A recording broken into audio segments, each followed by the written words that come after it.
case.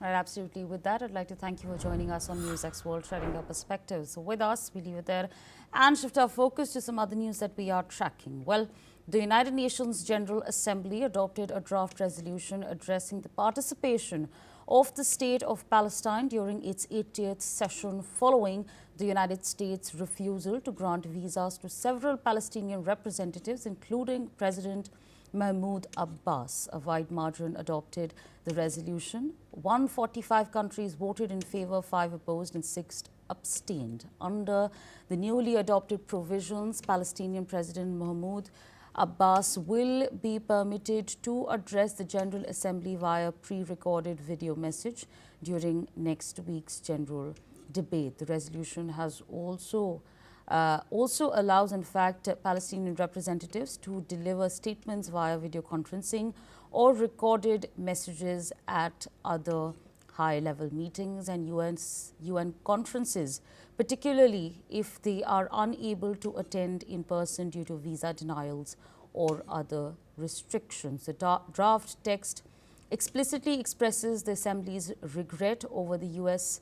decision to deny or revoke visas for members of the Palestinian delegation. This move comes amid mounting global concerns over the situation in Gaza and the broader Israeli-Palestinian conflict. Speaking ahead of the General Assembly's high-level week, UN Secretary-General Antonio Guterres described the humanitarian crisis in Gaza. Take a listen.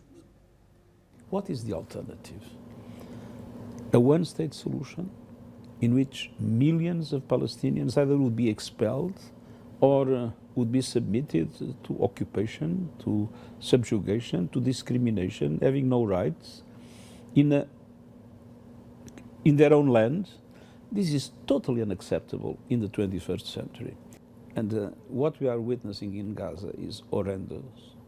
It is the worst level of death and destruction that I've seen in my time as Secretary General, probably in my life. As participations continue inside the General Assembly Hall, the international community is watching closely as world leaders convene in New York amid growing geopolitical tensions and calls for urgent diplomatic engagement. Joining us at this point in time is Colonel Sanjeet Sirohi, International Relations and Defense Expert, joining us from New Delhi, India. So thank you so much for your time speaking to us on NewsX. What does this essentially mean for Palestine in the long run? Good morning, Aswari. Now, this is very unfortunate that the agreed party is not even permitted to give their point of view at the UN General Assembly, where 92 members are going to meet and discuss so many important issues which the world is facing. Now, the Americans, by denying the visas or by revoking the visas, have shown to the world that their own ultimate aim is to back Israel, irrespective of the genocide being committed by Israel in Gaza specifically and in other Palestinian territories.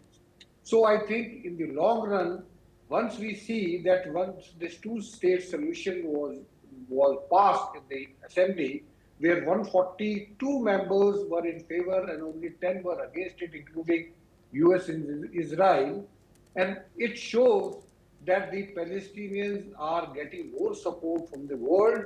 And if you see that 146 countries have already recognized the Palestinian state, and in due course of time, maybe by end of this month, UK and France, the great allies of the United States, will also recognize Palestine. So I think over a period of time, in spite of the fact that the lot of devastation has taken place in Gaza, genocide is being committed by the Israeli army, I think the Palestinian cause is getting more attention from the world. And this resolution, which was passed for 80th Assembly, where the pre-recorded videos are permitted on other issues also, where 145 members have voted in favor of the resolution, whereas only 5 members, which includes Israel and United States, and rest 3 are very, very small countries which has no standing in the as far as the international order is concerned. So I think this move of United Nations General Assembly to permit President of Palestine, Mahmoud Abbas, to give out his pre-recorded speech and allow others members also to, whenever the discussion take place on two states solution or any other high-level meeting. I think it is a good gesture by the United Nations, and I think with this, the Palestinians will get more attention, and I think the problem will be sorted out, not maybe immediately, but in near future. Aswari. Right, absolutely. With that, I'd like to thank you for joining us on NewsX World.